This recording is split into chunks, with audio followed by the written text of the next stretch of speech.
When you taste Bombay Sapphire, you get these lovely, bright, fresh, piney green notes coming from it. A little bit of citrus as well, from the coriander seed and the lemon peel, a little bit of rootiness from the angelica, some floral notes from some of the botanicals, and the spicy notes from the grains of paradise and cuba berries. And because these 5 main pillars of flavour, I wanted to elevate all of these in a cocktail. So we created the Laverstoke Cocktail, especially for the opening of Laverstoke Mill in 2014. Now, to make the Laverstoke, we use our big burgundy balloon glass just there, and we're going to squeeze in a couple of wedges of lime to start off with. So grab a nice, fresh, fragrant lime here, and I'm going to cut it straight through the middle, through the equator, again straight through the middle, and at a 45-degree angle. This way I'm going to get more juice from the lime wedge when I squeeze it into the glass. We've got about 10-15 ml of lime juice.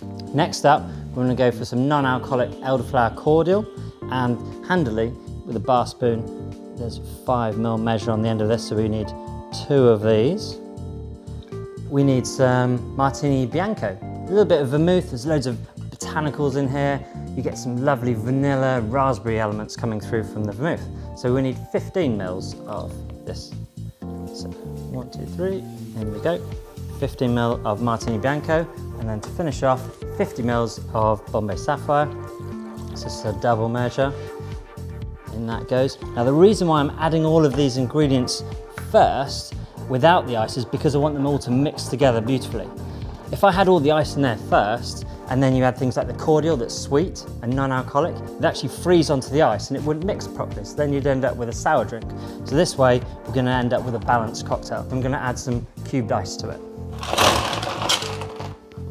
Now, the more ice, the better. I want to fill this completely full of cubed ice, and then we're going to stir this around. So then we bring the temperature of the liquid down to the temperature of the ice cubes. Let's go for some ginger ale. It gives a nice warm, floral, rooty element to the gin. And we're going to pour this down the bar spoon to retain some of the effervescence, some of the fizz within the cocktail. So I'm going to put my thumb on top of the bar spoon facing down, turn it upside down, 90 degrees to the glass. I can even stir that around at the same time.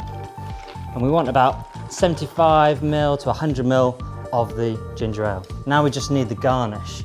And for that, we're going to employ our trusty mandolin. May never have seen these before, but chefs use them all the time.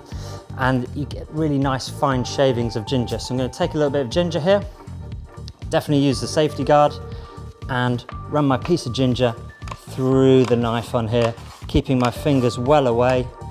And here, I know it looks a bit like a potato, but we're just going to snap that over the top, and that's going to leach some of those lovely gingery notes into the cocktail. And then finally, we take a nice big mint leaf like this, and we spank it on the back of our hand.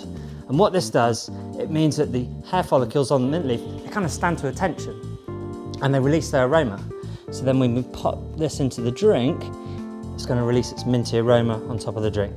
It's a bit like if you're in your garden, you walk around your mint, you barely smell it. But if you brush your leg against the mint, it releases its aroma. And that's what we want to do. 90 to 95% what we taste comes from what we smell and not from what we taste. So that's the important thing about having a lovely garnish on top of a cocktail.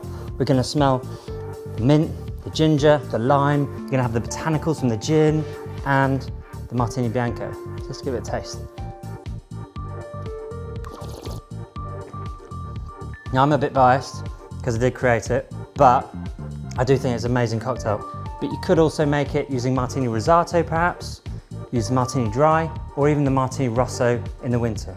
Match your vermouth to the season. Cheers.